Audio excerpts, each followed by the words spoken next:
لا إله إلا الله محمد رسول الله عليه صلاة الله وآله والأحبة.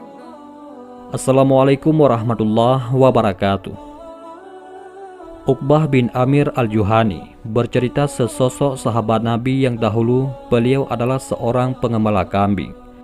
Namun setelah dekat dengan Rasulullah SAW, beliau menjadi seorang sahabat yang sangat mulia dan berjasa kepada Islam. Kisah hidup Uqbah bin Amir dimulai setelah Nabi Muhammad SAW menginjakkan kakinya di pinggiran Yasrib setelah perjalanan dan penantian panjang di Madinah. Pada saat itu, orang-orang Madinah langsung memenuhi jalan kota Madinah dengan menyorakan tahlil dan takbir. Mereka amat berbahagia dan ingin bertemu dengan Nabi pembawa rahmat bersama sahabatnya, yaitu Abu Bakar As-Siddiq radhiyallahu anhu. Kaum wanita yang biasa tinggal di rumah-rumah mereka, anak-anak yang biasa main di halamannya, serentak naik ke atas atap rumah untuk melihat Rasulullah SAW. Ketika rombongan Rasulullah telah sampai, mereka berjalan dengan tenang di antara kerumunan orang banyak. Beliau dikelilingi oleh wajah-wajah yang penuh kerinduan, dipayungi oleh hati-hati yang penuh harap, dan diiringi oleh air mata kebahagiaan dan senyum kegembiraan. Namun nampaknya Uqbah bin Amir al-Juhani tidak menyaksikan rombongan Rasulullah tersebut. Ia tidak turut serta menyambut beliau bersama orang banyak. Hal itu disebabkan karena dia sedang berada di daerah pedalaman dengan kambing-kambingnya. Dia tidak mau meninggalkan kambingnya sebab khawatir jika kambingnya akan kelaparan dan mati. Karena kambing-kambing itu adalah harta satu-satunya yang dimiliki oleh Uqbah. Meski begitu, kabar kedatangan Nabi ke Madinah tetap terdengar oleh Uqbah. Sebab kebahagiaan yang menyelimuti seluruh penjuru Madinah terus menyebar sehingga menjangkau daerah-daerah di sekitarnya, baik yang dekat maupun yang jauh ataupun pelosok. Kebahagiaan itu menyinari setiap jengkal buminya yang baik. Cahaya kebahagiaan ini akhirnya sampai pula kepada Uqbah bin Amir al-Juhani yang saat itu sedang bersama kambing-kambingnya di daerah pedalaman. Setelah kegembiraan kota Madinah sampai kepada Uqbah, kemudian ia bercerita bagaimana pertemuannya dengan Nabi. Rasulullah datang ke Madinah sementara Uqbah sedang mengembalakan kambingnya. Begitu Uqbah mengetahui kedatangan beliau SAW, Uqbah langsung meninggalkan kambing-kambingnya dan berangkat menemui beliau tanpa menunggu apapun. Ketika Uqbah bertemu dengan beliau SAW, Uqbah berkata, "Engkau membaiatku ya Rasulullah?" Beliau bertanya, "Siapa kamu?" Ia menjawab, "Uqbah bin Amir al-Juhani." Rasulullah bertanya, "Mana yang kamu sukai, baiat orang pedalaman atau baiat hijrah?" Ia menjawab, "Baiat hijrah." Lalu Rasulullah SAW membaiatnya seperti beliau membaiat orang-orang muhajirin. Uqbah tinggal bersama Nabi SAW satu malam, lalu ia kembali mencari kambing-kambingnya. Kala itu Uqbah tidak sendirian, tapi ia berbaiat bersama 12 orang yang telah masuk Islam dan sama-sama tinggal jauh dari Madinah untuk mengembala kambing mereka di daerah pedalaman. Lalu sebagian mereka berkata kepada sebagian yang lain, "Kita tidak akan mendapatkan kebaikan jika kita tidak datang kepada Rasulullah satu hari demi satu hari. Kalau kita datang, maka kita bisa belajar agama kepada beliau dan mendengarkan wahyu langit yang turun kepada beliau. Jadi, hendaknya salah seorang dari kita pergi ke Yasrib setiap harinya. Sementara waktu, kita bisa meninggalkan kambing-kambingnya dulu." Mendengar perbincangan itu, Uqbah berkata, "Pergilah kalian kepada Rasulullah satu persatu. Siapa yang pergi, silahkan meninggalkan kambing-kambingnya kepadaku. Biar aku yang gembalakan." Dia berkata demikian karena Uqbah sangat menyukai kambing-kambingnya. Setelah itu teman-temannya mulai hilir mudik datang dan pergi menemui Rasulullah satu persatu dan meninggalkan kambing-kambingnya kepada Uqbah untuk digembalakan. Jika mereka datang, maka Uqbah mengambil apa yang mereka dengar dari Rasulullah. Uqbah mengambil apa yang mereka pahami. Namun hal itu tidak berlangsung lama.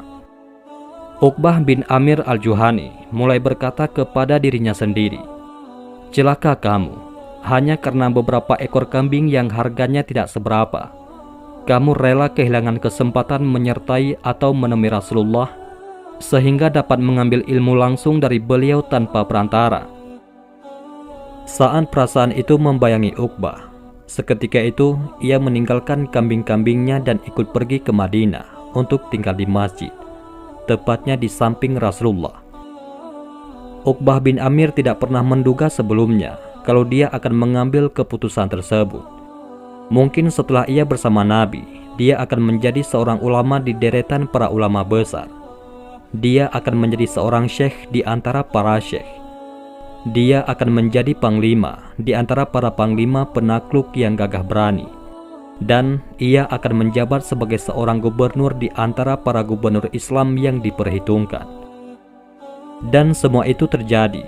Uqbah bin Amir tidak pernah membayangkan bahwa pada saat dia melepaskan diri dari kambing-kambingnya dan pergi untuk menemui Rasulullah SAW, ternyata setelahnya dia akan berada di deretan terdepan pasukan kaum muslimin yang membuka Damaskus. Dan di sana dia membangun sebuah rumah di antara kebun-kebunnya yang hijau di salah satu pintu kuno di Damaskus. Dia tidak pernah mengira bahwa dia akan menjadi salah seorang panglima yang memuka zamrud dunia di Mesir, dan bahwa dia akan menjadi salah seorang gubernurnya dan membangun sebuah rumah di puncak gunung Al-Muqattam. Uqbah bin Amir al-Juhani menyertai Rasulullah SAW seperti bayangan yang selalu mengikuti tuannya. Uqbah memegang tali kekang kendaraan Nabi kemanapun Nabi berjalan. Dia berjalan di depan beliau kemanapun beliau melangkah. Dan tidak jarang Rasulullah SAW memboncengkannya di belakang beliau SAW, sehingga dia dikenal dengan nama Radif Rasulullah ataupun pelayan Nabi. Dan terkadang Nabi turun dari kendaraannya agar Uqbah yang mengendarainya, sedangkan Nabi sendiri memilih untuk berjalan kaki. Uqbah bin Amir berkisah tentang dirinya bersama Nabi. "Aku pernah menuntun kendaraan Nabi di sebagian hutan Madinah. Beliau berkata kepadaku, 'Wahai Uqbah, maukah kamu naik?' Kala itu aku ingin menjawab tidak. Namun aku khawatir hal itu merupakan kedurhakaan kepada Rasulullah. Aku berkata, 'Baik wahai Rasulullah.' Maka Rasulullah turun dari kendaraannya dan aku naik untuk mengikuti permintaan beliau. Sementara Rasulullah sendiri memilih untuk berjalan kaki. Namun tidak lama kemudian, aku pun turun dan beliau naik. Kemudian beliau SAW bersabda kepadaku, 'Wahai Uqbah, maukah kamu aku ajarkan 2 surat yang tidak ada tandingannya?' Aku menjawab, 'Baik ya Rasulullah.' Maka Nabi membacakan kepadaku surat An-Nas dan surat Al-Falaq. Kemudian ketika sholat, beliau maju dan mengimami dengan membaca keduanya. Beliau bersabda, 'Bacalah keduanya setiap kamu hendak tidur dan bangun.' Uqbah berkata, 'Aku senantiasa membaca keduanya selama hidupku.'" Uqbah bin Amir al-Juhani meletakkan azamnya yang kuat pada 2 perkara, yaitu ilmu dan jihad. Dia mengorbankan diri dan hartanya demi keduanya. Di bidang ilmu, Uqbah menimba dari Rasulullah SAW yang mengalir deras, sehingga dia menjadi seorang muqari, muhaddis, faqih, ahli faraid, sastrawan dan penyair yang handal. Uqbah termasuk orang yang membaca Al-Qur'annya bagus. Jika malam tiba, maka Uqbah mengambil kitab Allah dan mulai membaca ayat-ayatnya. Saat Uqbah membaca Al-Qur'an, hati para sahabat menjadi khusyuk dan air mata mereka menetes karena takut kepada Allah ketika menyimak bacaannya. Bahkan Umar bin Khattab memanggilnya. Beliau berkata, "Bacakan untukku sebagian dari kitab Allah, wahai Uqbah." Maka Uqbah menjawab, "Baik wahai Amirul Mukminin." Lalu Uqbah membaca ayat-ayat Al-Quran yang mudah, sementara Umar menangis sehingga janggutnya basah karena air mata. Uqbah meninggalkan mushaf dengan tulisan tangannya. Adapun mushaf tersebut sampai hari ini masih ada di Mesir, di sebuah masjid yang terkenal dengan nama Jami Uqbah bin Amir. Di bagian akhir tulisan, ditulis oleh Uqbah bin Amir. Mushaf Uqbah ini termasuk mushaf paling tua yang ada di muka bumi, tetapi sebagian isinya telah hilang. Adapun di bidang jihad, maka Uqbah bin Amir ikut bersama Rasulullah SAW dalam perang Uhud dan peperangan lainnya. Dia adalah salah seorang pahlawan sekaligus petarung pemberani dalam menaklukkan Damaskus. Sampai-sampai Ubaidah bin Jarrah menghargainya dengan mengutusnya kepada Umar bin Khattab di Madinah untuk menyampaikan berita gembira kemenangannya. Uqbah berangkat selama 8 hari 8 malam. Dia berjalan tanpa henti demi bisa menyampaikan berita tersebut kepada Umar bin Khattab. Uqbah adalah salah seorang panglima pasukan kaum muslimin yang menaklukkan Mesir, sehingga Amirul Mukminin Muawiyah bin Abu Sufyan membalasnya dengan mengangkatnya sebagai gubernur selama 3 tahun. Kemudian Muawiyah mengirimnya untuk menaklukkan Pulau Rodos di Laut Putih. Ketertarikan Uqbah bin Amir al-Juhani dengan jihad sangat erat, sehingga dia menghafal hadis-hadis jihad di dadanya, dan secara khusus dia meriwayatkan untuk kaum muslimin. Uqbah juga pemanah yang jitu, sehingga ketika dia ingin menghibur diri, maka memanah adalah hiburannya. Uqbah wafat karena sakit, dan pada saat itu beliau berada di Mesir. Beliau mengumpulkan anak-anaknya dan berwasiat kepada mereka, "Wahai anak-anakku, aku melarang kalian dari 3 perkara. Jagalah 3 perkara tersebut. Pertama, jangan menerima hadis Rasulullah kecuali dari orang-orang yang dipercaya. Kemudian, jangan berhutang, sekalipun kalian harus berbaju sehelai kain. Dan jangan menulis syair, karena ia akan melalaikan kalian dari Al-Quran." Di saat beliau meninggal, keluarganya memakamkannya di pelataran Gunung Al-Muqattam. Kemudian mereka pulang melihat harta warisannya. Ternyata dia meninggalkan busur lebih dari 70 buah.